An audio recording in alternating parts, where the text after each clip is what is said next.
us is like, can it be that, but also with a monster in it? And so that was sort of the genesis of like, can we make like an A-level show, and then also play into our sort of our childhood fantasies. And so that was really. And it felt like there was an opening in genre. But still, TV, even the great stuff, to us. There were a few shows that were cinematic, but then I think it was we saw the True Detective trailer and what Cary Fukunaga was doing. We saw what Soderbergh was doing. Not that we're comparing ourselves to those guys, but we're seeing that these shows were becoming more and more cinematic. That it wasn't only about the writing, that it was about the visuals.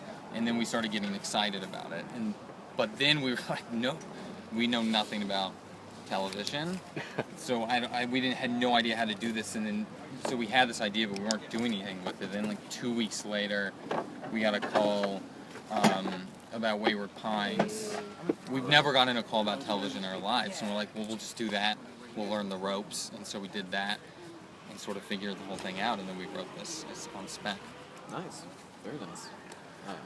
And then Netflix was just, I think it was just... It's good timing. We did a little lookbook, we did a little trailer for it, and then we just, pitched it around, but we never in a million years expected Netflix or not David Fincher or anything like, you know what I mean? I was not. They weren't like the Duffer brothers coming in. No. Yes. You know what I mean?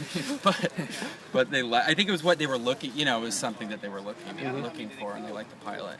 The goal is we thought we saw an opening in something that wasn't being done. And there is genre stuff like The Walking Dead, but it's this is different in a lot of ways. It's trying to pay more homage to the movies we grew up loving in the 80s and the late 70s. So. Can you talk a little bit about the decision to film here in Georgia? I think it was, we're from the South, so we're from North Carolina. So it's very familiar territory to us. And then I think we just wanted a sense of the location to be like everywhere USA. We don't want it. We want it small town, but we don't want it like Twin Peaks or Wayward Pines. We want it very much as relatable as possible to everyone. Because the stuff about, if you look at Close Encounters or Breaking Away or these movies that we loved growing up, it's like there was something, at least when we were kids, that we instantly related to these, the characters, all these people, and then something extraordinary happened, and it just blew our minds, and so. I think there's so much. There's so many different looks here. So we were able to get that look, and I know Prisoners was another big one that shot here that inspired us when we watched it. That was another one of many things that sparked this idea, and just the atmosphere of it and the trees. I think more is like, this is like that kind of looks like where we grew up. Yeah. And you wanted it to be like even this forest. It's like I just remember, with our friends just marching, leaving our houses and marching in the woods and going on an adventure. And we've been on a couple of things in Vancouver, and it's just like something about it feels off to me. But I think it's more just because I didn't grow up in that environment. It almost looks too beautiful in a way. So it's like, I don't know. There's something ordinary about this place that I love. I don't know. And it's great. The people. The crew is amazing, and the crew's great. They've got a great base of actors. So I don't know. We've had a lot of fun here. How's it been working for Netflix? It's awesome. It's amazing. The amount of freedom they give us is insane. I figured that would be the case. Yeah, just support, and they want to do something different. You're not given the notes that I feel that traditionally. Well, I think you just kind of in the initial meeting, you kind of agree. Everyone agrees on what they want the show to be, and then then moving forward, they don't contradict it, and you don't contradict it. Yeah, and if you ever do or they ever do, then but there never is, because everyone comes in. I think a lot of other networks and stuff, they buy shows and then they try to mold it into what they want it to be, as opposed to Netflix's idea is just, why don't we just buy what we like right away and then just make it? Because it's like the scary things about stuff in the show or stuff in other shows that they do that might scare certain companies away. To them, they embrace. Whereas this is, for instance, it's we have kids in it, but there are real stakes, and there's and but there are kids adult in it, but storylines. It's not only for kids. It's hopefully for everyone. But I think that maybe a network might be more apt to just want to make, if it's with kids in it, it's for kids. Or if it's we got a lot of that when we first started pitching the producers, and we're like, it's like, can it just be about the sheriff, or if you're gonna have kids in it, can it just be the kids? Right. So it's either just a kid audience, Right. or it's just an adult. But I remember when I was a kid, I could feel when stuff talked down to me, when it was like, oh, we're making this safe for you, whereas the stuff we responded to, whether Stand By Me or whatever, felt real, and I understood these people, and they reacted in ways that I believed. It didn't feel like adults writing kids. It just felt like kids behaving as kids do, and so that's at least what we're trying to do with this. So it's more like you're actually making art, and as opposed to making a product. Yeah, we're trying to. so. We're just trying to believe, and it's hard. You're putting these kids in these extreme circumstances, and we're trying to have them react in believable ways. It's not just about them having fun and goofing around. It's about them, their tears, and it gets intense. But the for idea them. is like if a kid is watching, like if kids do watch it, that it feels edgy. That they would it react feels to that. edgy to them because it feels like, because we basically feel like we're trying to make it for ourselves or something that appeals to us. But then I like the idea that a kid could watch it and it feels like adult entertainment with kids that they relate, their age that they relate to. I don't know. Could you talk a little bit more about the specific tone that you guys are trying to strike? Like, I know it's a period piece in the 80s. Yeah. But is it going to be? Are you going to have like references to specific movies, No. or is it more just the feeling of those? It's movies more the that's fire? feeling. I mean, of it, there's yeah. certain stuff. I'm sure people will notice things that were, are certainly inspired. But the important thing for us was just, it's not like trying to lay Easter eggs for a bunch of people to find. It was more about that tone, which is characters that you love and you care about going on these. But there was something very adventures. sincere about those movies. That's- They weren't like, they never winked at you. So like we didn't want to do that. So No. it felt like it's played very straight. It's fun, but like the fun comes from like real play. So it's not. So I don't know. It's more capturing how those movies made us feel than trying to like remake one of those movies. So I don't know. I know we tried to try to be very, straightforward with.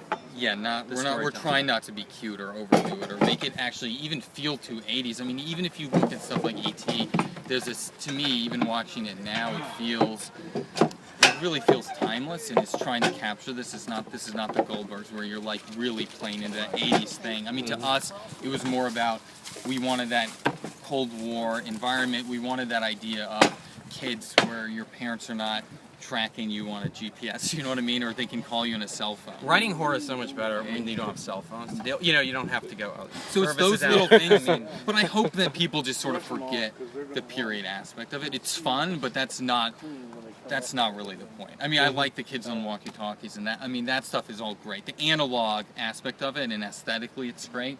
But we're trying not to be too cute about it. Just trying to focus on the story. Can you talk a little bit about the supernatural element to it and what people can expect of that? Yeah, I mean, it's not like, we try not to be too heavy with it. I mean, it's kind of like a sprinkling of it every episode. Because I always feel like we talked a lot about the less you see, the better. And then so we actually built a monster, and that way, you can't shoot it very much. Because if you look at, we watched Alien a lot. I mean, in preparation for this, and you very rarely see it, and when you do, it's really in close-ups. And I remember reading an interview with, Ridley Scott, and it's like on the set they were going, why aren't you, we built this expensive thing, why aren't you filming it? But it's so much scarier because you're only seeing pieces of it and little bits of it. So we're trying to do it as old school as possible. And then, also this is an 8-hour event, and we try to structure it as much like a big film as possible, unless like a TV show. It's not. It's ramping up and building to this climax that happens really in 8 where everything goes crazy, but before that it's just a little more until it reaches this. So like the first crescendo. episode is like just a shadow and noises, and then the idea is you get to see a little bit more, a little bit more, yeah, until it builds. So it's more like an undercurrent of supernatural. It's not. It's not the main. But we want it when Yeah, it hits. yeah. When it hits, the goal is when it hits that it has impact. So you're waiting for it, and usually in every episode there's something big that happens. But when it does, hopefully it feels like there are actual stakes to it. Because it really, again, it's like if the kids in Stand By Me are just, for most of the show, they're just talking and hopefully coming of age, and then every once in a while you hit them with this stuff. I mean, even if you look, Spielberg was obviously a big reference, but Stephen King was also one, in that it's really about, if you look at his work, his best books, it's really about the evil of man and what that is, and the horror is always just representative of something else. So that's hopefully what it is, that it's bringing out all these problems in these characters, but it's not really about the monster, if that makes sense. So we have a It's little just bit a of catalyst. It in there too. Oh yeah. Oh yeah. Well, that was the idea. It was like, because TV, you can kind of. I thought we could start. You can't do. Well, I guess they're doing it now. Yeah, it's finally on. Yeah. I know. It's like after 10 years of. Yeah. But the idea is that you could structure. It could be almost. It's just like TV almost feels more like reading a book or something in a way, because you can pick it up and put it. I like Netflix because it's available to you all at once, like a book is, and you can pick it up and put it down whenever you want. So the idea of could we construct this so it felt like you wanted to feel like, I'm 13 years old and I have one of those big Stephen King books and I'm reading it. Like that's the goal. So you could evoke even a little bit of that feeling. That'd be awesome. I mean, in that miniseries though, it doesn't hold up great, but as a kid, it was terrifying. Yeah. It really terrified me. Yeah, freaked us out. So, I'm hopefully we'll terrify some 12-year-olds with this. That would be great. Well, that's an interesting point, because of some of the references you made, as well as just the general idea of making something scary that everybody can watch. Yeah. How do you gauge that?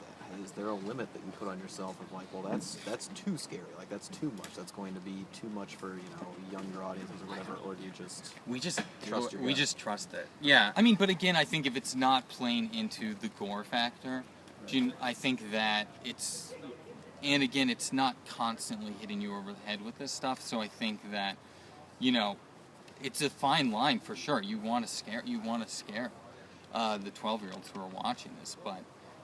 There was something when I was watching it as a kid, that felt, or Poltergeist, there was something dangerous about it. Maybe I shouldn't be watching this. Well, and that's the thing. We want it to feel like these kids are actually in danger, that it's not safe. Because when we were watching stuff as kids, that's what really spoke to us. It's but even Goonies, they shove his hand in a blender. There was something. It was scary to me. So we're certainly we're pushing it. But I think because it's not. The horror is not. It's not about the violence that I think will be. It's not like Clive Barker. Hooks aren't going into people's skin. Yes, that's good enough. No, there is a little Clive Barker in it, a little bit. Well, we love Carpenter. It's not disgusting. Stuff, yeah, it's like the trailer we made was it was a hybrid of. It had it had a bunch of John Carpenter and Wes Craven and E.T. and Stand By Me and Nightmare on Elm Street, and then it was all scored to John Carpenter. And it was when we put John Carpenter on E.T., I was like, this is sweet.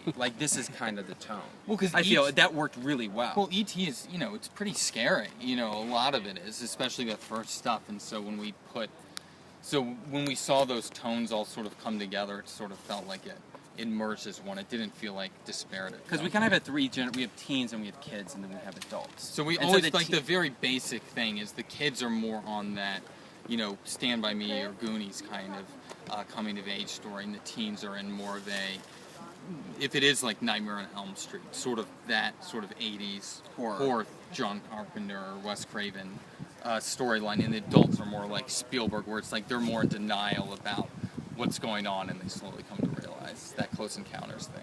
A little bit. That's the very rough. It's not exactly like that, but that's how we thought about it when we first came up with it. These three storylines, and then making sure tonally that they. But when we did that trailer, which I thought was a cheesy idea when our agent suggested it, but then you did it, and you're like, it made me feel better that the show would maybe work, because I thought they intertwined pretty well. Yeah. The three things. But it was coherent. But I think the thing is because they're actually all sort of they're all doing the same thing in a lot of ways, in terms of that they ultimately are just about characters, and they are just very real. Even Halloween is about it's such an ordinary looking neighborhood with ordinary people experiencing something, extraordinary and scary. And it's the same. So it actually all works together pretty well. That's the fun thing about TV. You just have so much more room to sprawl out. That was nice, because when we were writing features and stuff, you realize how little room that you have.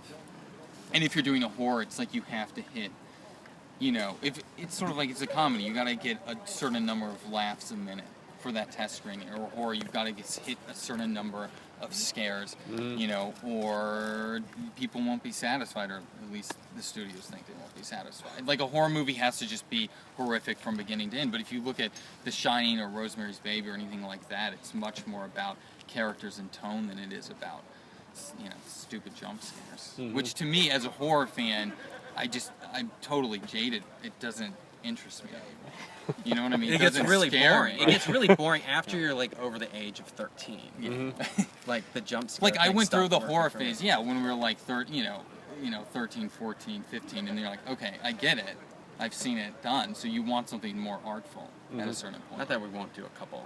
Of course. There's nothing wrong with a good jump scare. It's Yeah, just yeah. if it's every 3 minutes, it can get, a little old. Yeah. Yeah, how do you strike that balance of pleasing genre fans, like my readers are, where they're going to be, they're going to look.